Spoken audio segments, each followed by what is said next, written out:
is I, Stefan, with the Miami Children's Museum Theater Troupe.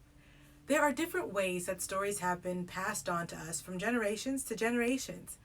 Many Native American tribes have their own stories of how we came to be. These stories are called creation stories. Today, we will use cardboard puppets to show you this particular creation story.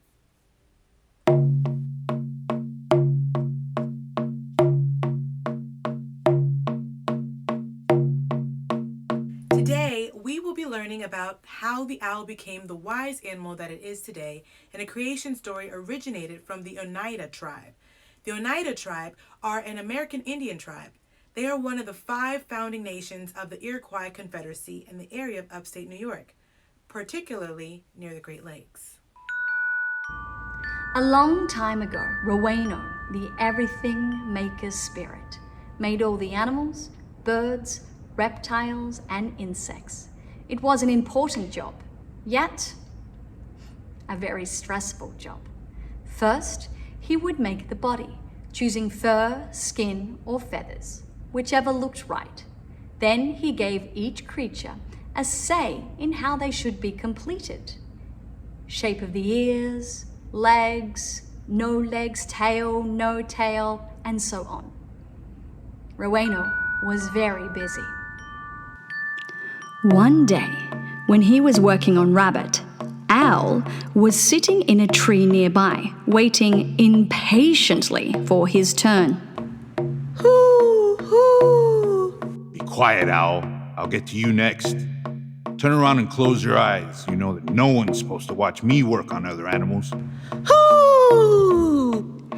Owl stamped up and down on the branch and closed his eyes.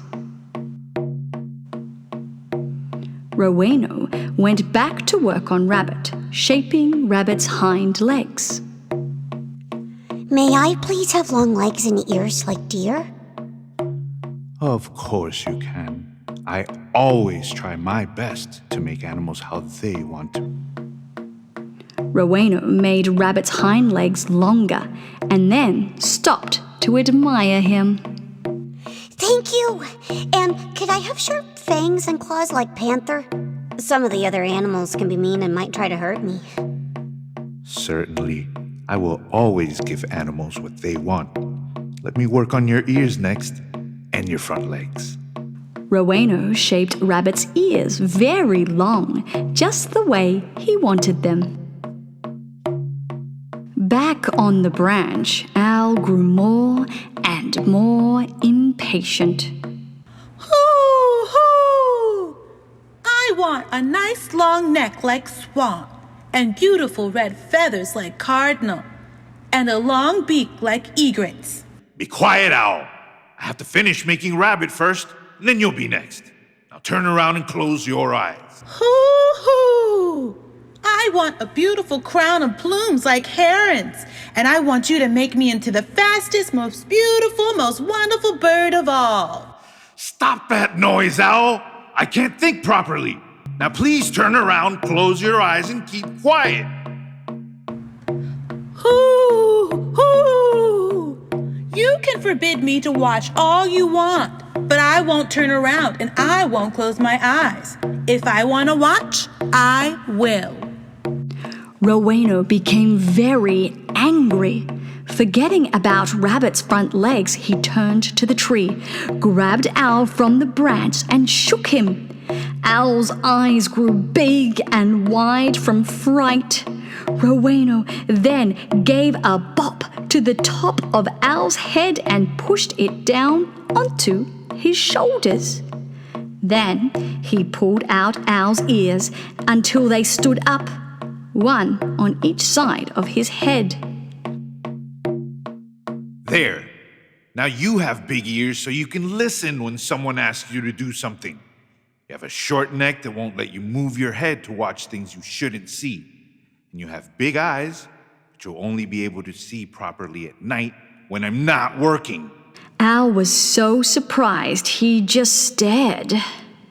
And one more thing. Roweno scooped up a handful of mud and rubbed it all over Owl's feathers. You are very rude and disobedient, and as punishment, You will not have red feathers like the cardinals. You'll look gray like this mud. Owl, realizing the consequences of his actions, flew away from Roweno sulking. Roweno, now calm, turned back to finish Rabbit's front legs. But Rabbit wasn't there. He had been so frightened by Roweno and Owl shouting at each other that he had hopped away unfinished. And that is why Rabbit hops around on uneven legs instead of running like a deer. And he is frightened because he never got the fangs and the claws that he wanted. As for Owl, well, he still looks the way Roweno made him. But now that he has ears on either side of his head, he listens more, making him much wiser than before. And that was Why the Owl Has Big Eyes. Thank you for joining me with today's story time. Until then, see you next time.